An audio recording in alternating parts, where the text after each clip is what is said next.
Je travaille pour la GIZ, mais je ne suis pas nécessairement expert genre, mais ça m'intéresse vraiment beaucoup. Donc je me suis renseignée un peu, j'ai travaillé sur ces sujets aussi à Madagascar. On a introduit aussi des approches ici à Cameroun.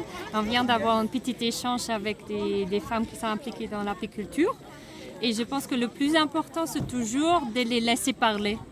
Donc, de vraiment créer un cadre où ils se sentent à l'aise, où il n'y a pas trop d'interprétation par les hommes, car ils ont un peu de la tendance de venir et d'aider les femmes. Mais même moi, je connais aussi très bien qu'on ne veut pas toujours se laisser aider. Donc, je pense que ça, c'est vraiment important.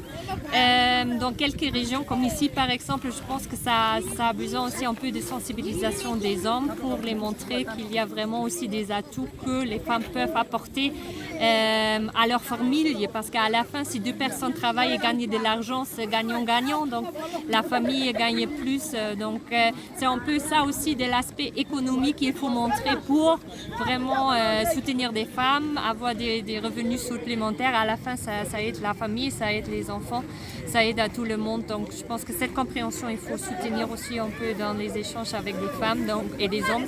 Donc, de temps en temps, c'est vraiment aussi bien d'avoir les différentes approches pour vraiment les sensibiliser petit à petit.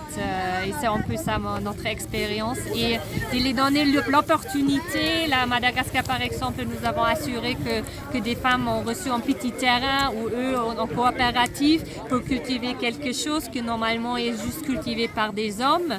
Donc, vraiment les donner un peu leur petit endroit où ils peuvent aussi gagner un peu de la force et un peu de confiance pour après aussi se mettre debout à travers des hommes et contribuer vraiment dans une manière que tout le monde devrait contribuer à l'économie, à la famille et pour le bien-être du pays.